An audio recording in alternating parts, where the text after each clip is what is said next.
बिस्मिल्लाह वल्हम्दुलिल्लाह वस्सलातु वस्सलाम अला रसूलिल्लाह अम्मा बाद।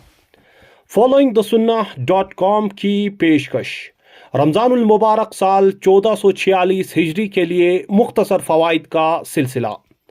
28वां दिन, रियाकारी का इलाज। इंसान रियाकारी से कैसे बच सकता है? इमाम मोहम्मद नासरुद्दीन अलबानी रहमुल्लाह। साइल, कभी कभार इंसान के साथ ऐसे वाक़ात पेश आते हैं कि इंसान खुद ही शक में पड़ जाता है, डरता है कि कहीं रियाकारी में मुब्तला न हो जाए और उसे एहसास भी न हो।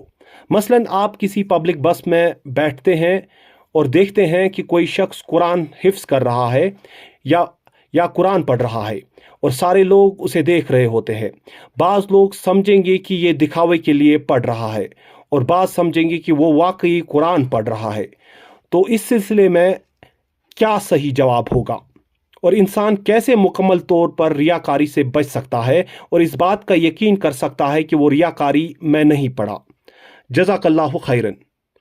अल्लाह आपको जज़ाए खैर अता फरमाए। शेख, सबसे पहले, क्या रियाकारी बदनी अमल है या दिली अमल? साइल, ये दिल की कैफियत या एहसास होता है। शेख, तो ये एक दिली अमल यानी दिल का अमल है। साइल, जी हाँ। शेख, तो फिर दिल पर किसका इख्तियार है? वही शख्स जिसका दिल है। इसका इलाज तुम्हें ही करना है और तुम्हारे अपने अंदर ही है, क्योंकि तुम्हारा रब जानता है, जैसे कि कुरान करीम में फरमाया, यअलमुस सिर्र व अख्फा। वो तो हर एक पोशीदा बल्कि पोशीदा से भी पोशीदा तर चीज़ को भी बखूबी जानता है। सूरह ताहा।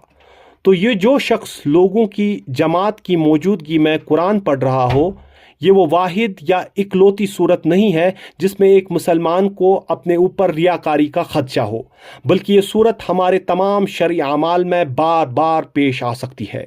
और मैं अभी तुमसे ये कह रहा हूँ कि इस वक्त मैं और आप सब रियाकारी के खतरे से दो चार हैं। क्या कोई ये कह सकता है कि ऐसा नहीं है, यानी वो रियाकारी से महफूज है? साइल, नहीं, कोई नहीं कह सकता। शेख, तो फिर हम इसका इलाज कैसे करें? इस तरह कि हम अल्लाह से डरें, अल्लाह का तकवा इख्तियार करें और अपने अमाल को खालिसतन अल्लाह अज़्ज़ व जल के लिए करें।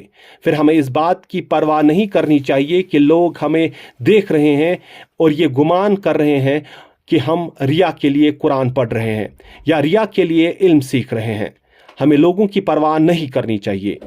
यहाँ तक कि कदीम दौर के आज के दौर में इल्म सलूक यानी इखलाक और तरबियत वगैरह के इल्म के माहिर उलमा में से एक आलिम कहते हैं कि रियाकारी में ये भी शामिल है कि इंसान इबादत को इस खौफ से छोड़ दे कि कहीं वो रियाकारी में मुब्तला न हो जाए। समझ में आया? वसल्लल्लाहु अला नबीना मुहम्मद।